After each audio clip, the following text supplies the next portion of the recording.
Bom dia, boa tarde, boa noite. Estamos aqui começando o nosso canal que vai se chamar Leitmotiv.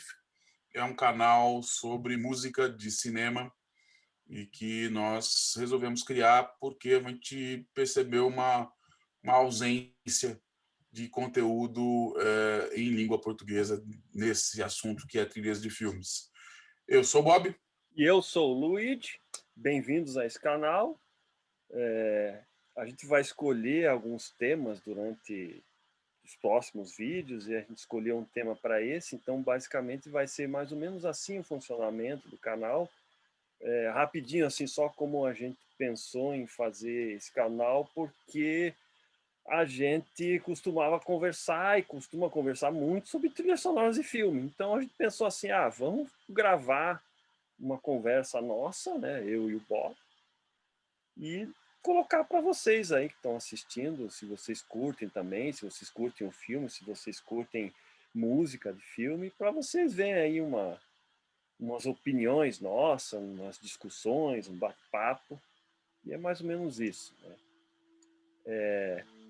Para este agora a gente escolheu falar sobre o Interestelar.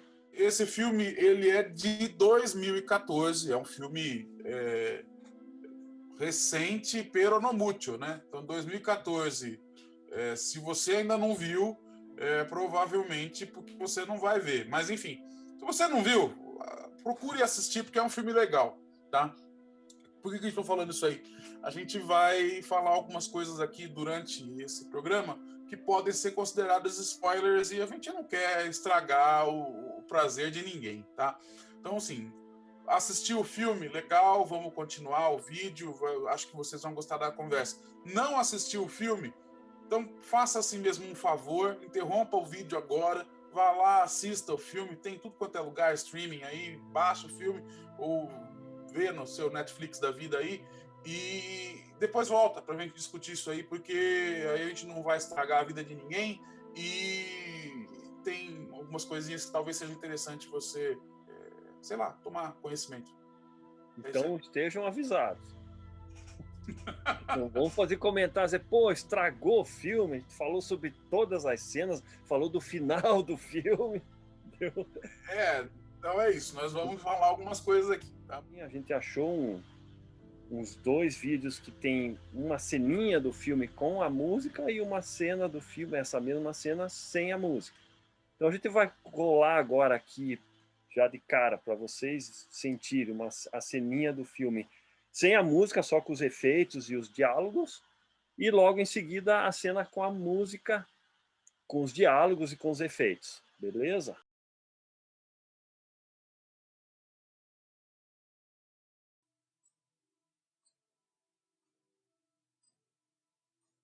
What are you doing? Docking.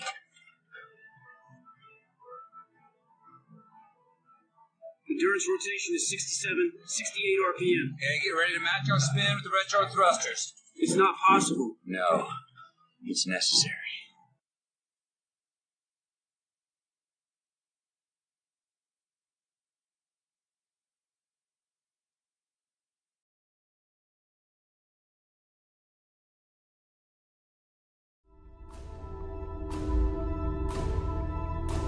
What are you doing? Docking.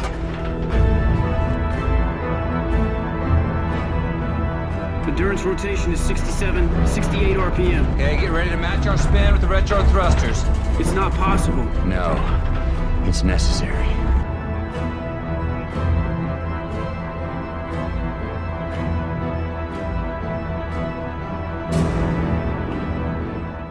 Bom, acho que vocês viram aí a diferença dessa cena com a música e sem a música, como ela é importante para dar um realce a mais para a emoção da sequência, né? Como perde muito sentido, no fim das contas, você vê essa mesma sequência só com os diálogos e com os efeitos de som, né? E quando você coloca uma música que é composta especialmente para aquela sequência e usando recursos específicos para realçar a emoção daquela cena, como ela dá uma outra dimensão, né? Essa trilha foi composta pelo Hans Zimmer costuma trabalhar muito com esse diretor, o Christopher Nolan, e particularmente nesse filme, o Interestelar, eles fizeram um estilo de trabalho, uma colaboração de trabalho um pouquinho diferente. Geralmente, quando o compositor vai fazer uma trilha para um filme, ele é abordado para fazer a trilha na pré-produção, como tudo é feito, a equipe toda é contratada, mas o que acontece é que raramente ele faz alguma coisa baseado apenas no script, entendeu? Ele muitas vezes, isso os grandes compositores como o John Williams, Jerry Goldsmith, Bernard Herrmann e etc. Esses caras, eles trabalhavam de uma forma onde eles viam o que se chama de work print, ou rough cut do filme, que eles viam uma primeira edição do filme, que ela podia estar trancada ou não, ou poderia ter algumas mudanças, mas eles usavam essa edição, ou seja, o filme já tinha sido gravado, a fase de captação de imagens já tinha terminado e o filme estava na fase de edição. E aí o diretor junta com o compositor e faz o que se chama de spotting. Eles passam todo o filme, decidem, conversam entre eles aonde deve haver música, onde não deve haver música e o que é que deve ser realçado pela música ou não, tá? Ou enfim. Isso é uma coisa que a gente pode falar num outro episódio sobre isso aí, né? Bom, o que aconteceu? Por que eu tô falando sobre isso? Porque o Christopher Nolan, ele fez uma coisa, ele meio que enganou o Hans Zimmer, tá? Ele ao invés de fazer isso, ele não falou sobre o que era o projeto, ele simplesmente pediu para o Hans Zimmer fazer uma composição, uma espécie de exercício ele falava até de uma página de composição, sobre um relacionamento entre pai e filho, não necessariamente pai e filha, ele nem detalhou isso daí, aparentemente isso daí estava até em fase de... o script estava sendo escrito ainda, tá? Mas enfim, de qualquer forma ele fez isso e o Hans Zimmer, ele atendeu ao pedido, fez um exercício sobre uma composição, sobre ele e o que seria o filho dele, no caso, que ele tem um filho, né? E, inclusive, isso lembra um pouco de uma espécie de... quando alguém está catando tecla no piano, assim, sem muita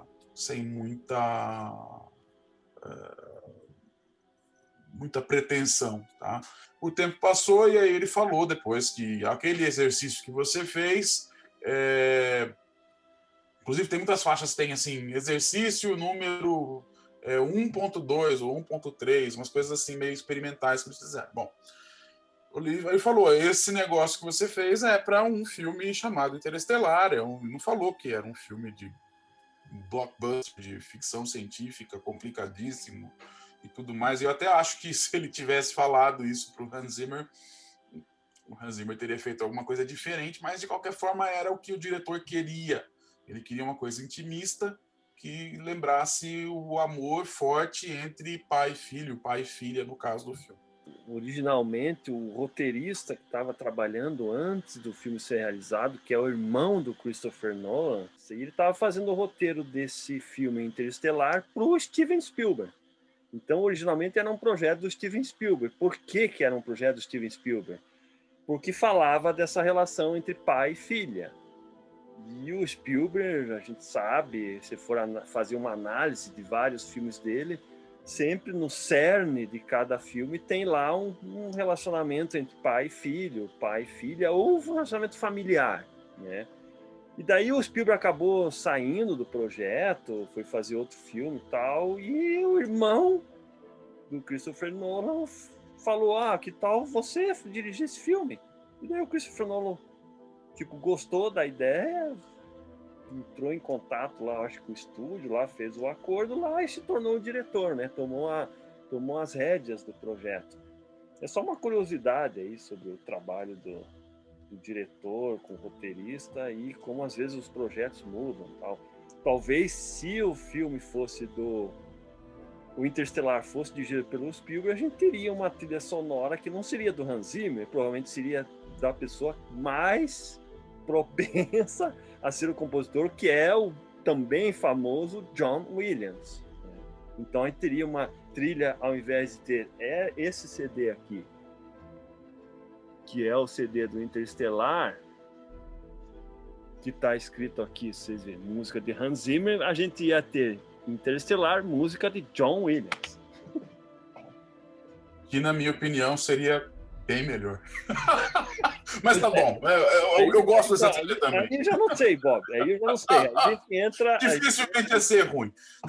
Entra na questão a questão da opinião pessoal de cada um, mas a gente é fã também do John Williams. Eu comecei a minha coleção de trilhas sonoras com o John Williams, com o Caçadores da Arca Perdida, o ET. O Hans Zimmer começou a surgir depois que a gente começou a entrar, se aprofundar nessa questão toda de buscar quem são os caras que fazem as trilhas de tal filme que a gente viu, que a gente achou sensacional, né? Hans Zimmer me chamou a atenção a primeira vez quando ele fez a trilha do Backdraft. Isso é 93, para mim também. Acho. Para mim também. Backdraft foi... Aliás, uma coisa, a gente vai falar muitas vezes títulos originais aqui, não é porque a gente tá querendo ser diferentão, não, tá? É porque esses discos, esses CDs, essas trilhas todas, para você buscar no Spotify que seja, ou comprar um CD, ou uma coisa, o título vai ser original. Então, assim, isso não é porque o título é em inglês, não. Se for uma trilha do Morricone, vai ser o título em italiano. Se for uma trilha do Georges Delerue, vai ser um título em francês, que eu não falo nada de francês, então eu espero que a gente não tenha falado nunca do Georges Delerue tão cedo. Mas, enfim, de qualquer forma, senão vai ser uma coisa... A gente vai mostrar a capinha do CD só, é isso aqui, ó. Como é que pronuncia, a gente não sabe. Não, a gente não vai ler o título do filme original. Não, eu não vou passar por essa. No caso do Interestelar é mais fácil porque eles nem traduziram aqui. No Brasil se chama Interestelar, só não tem um L a mesmo. Tem um L a mesmo, né? Aqui no CD aqui Interstellar e Interestelar. Com 2 L's. Né? Aqui no Brasil é Interestelar com um L só. É isso aí. Mas voltando ao Interestelar, a gente tem... A gente estava falando de novo... A gente estava falando sobre a produção, né, Luigi, do filme. Bom, então, algumas particularidades que os caras fizeram. Primeiro, o Christopher Nolan também infundiu muito da sua criatividade na trilha desse filme. A gente tem uma proeminência do órgão de sopro como instrumento solo, vamos dizer assim, que não é uma coisa exclusiva desse filme. A gente já tem várias trilhas que tem órgão de sopro. No topo da minha cabeça, a gente tem aí Obsession, do Bernard Herrmann, tem alguma outra coisa aí. Enfim, de vez em quando aparece um órgão de sopro numa trilha. Não é comum, mas aparece alguma coisa em órgão de sopro. Bom, por que o órgão de sopro? O órgão de sopro, o Christopher Nolan, aquelas coisas de artista, né? Ele falou, bom, o órgão de sopro, primeiro, é um instrumento que, para ser construído, você precisa de uma grande empreitada. E ele fez uma analogia como ir ao espaço, onde, por exemplo, na época do período barroco, você tinha que ter isso dentro de uma catedral, né? Hoje em dia a gente tem igrejas, mas em salas de concerto muito grandes, também de música erudita, a gente tem o órgão de sopro lá, que é um negócio realmente gigantesco. Para quem já teve a oportunidade de ver um órgão de sopro ao vivo, é realmente uma coisa imponente, né? E o Christopher Nolan falava que ele queria uma coisa, trocadilho infame, orgânica, né? Porque o órgão de sopro, ele é um instrumento que precisa de ar passando pelos dutos ali para poder emitir os sons, ou seja, ele é um instrumento que literalmente respira, tá? Então os caras fizeram isso, eles gravaram boa parte da trilha em uma catedral para pegar aquela ambiência de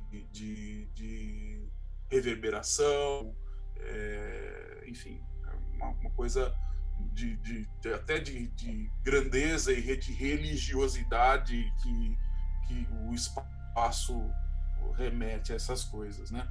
Você pensa num filme que é um filme de ficção científica falando sobre viagem no espaço, a primeira coisa que sempre vem para qualquer compositor é você usar instrumentos digitais, usar música, teclado digital, você não ter coisas assim orgânicas, né? Como eles estavam buscando, né? Você vê um órgão de igreja, um órgão de uma catedral, ele poderia fazer esse som no próprio estúdio dele lá, no caso Hans Zimmer, que tem um estúdio gigantesco. Isso foi uma opção dele, uma opção de criação. Ele, inclusive, pegou sons que ele realmente criou em sintetizador, e ele pegou aqueles sons e mostrava aos músicos. O Hans Zimmer, ele é um músico que ele não é, uma parênteses aqui, ele não é treinado em música academicamente, como a gente tem os outros caras aí, tá? Então, assim, até mesmo notação de música, eu acredito que ele não faz. Mas, enfim, ele é um cara criativo, tá? Então, ele fazia esses sons no sintetizador dele lá, que muitas vezes ele fica brincando com aquilo ali e fica com alguns sons, que ele tem uma biblioteca de sons ali, e ele chegava para olha, eu quero isso aqui, como é que você aproximaria, você, sei lá, que é um músico de orquestra, abordaria essa questão para trazer um som parecido com isso. E aí tem coisas assim bastante diferentes, como uma série de técnicas diferentes de arco, técnicas de inversão de bocal, de trompetes, de bater no bocal, como não é, né? Mas bater no bocal do trompete aqui para fazer com que o som da palmada saia no bocal do trompete, isso tem uma característica diferente. Então, essas coisas meio malucas aí que a gente classicamente tem na trilha do Jerry Goldsmith para o Planeta dos Macacos, que é Planet of the Apes. Esse filme Interestelar 2014, o Planeta dos Macacos é 1968, quer dizer, não é uma coisa nova o que está sendo feita. Não. Já é uma coisa recorrente de um outro compositor que já utilizou certas coisas assim, meio diferentes, no final da década de 60, no começo da década de 70, que é o caso do Planeta dos Macacos, que é considerado uma trilha, ela é considerada à frente do seu tempo. Inovadora até. Voltando então à história dos instrumentos e tudo mais, sobre a trilha, vamos falar um pouco sobre a trilha, né? Isso é a minha opinião, tá? Eu acho um score, quando a gente fala score, é trilha do filme, tá? Eu acho uma trilha bastante sensível, tem os seus momentos mais tensos e tudo mais, mas ela é uma trilha muito agradável de se ouvir fora do filme, o que é uma característica que não é muito comum às trilhas, tá? Muitas vezes isso aí talvez tenha alguma coisa a ver com o fato dela ter sido composta praticamente inteira antes mesmo do filme ser fotografado.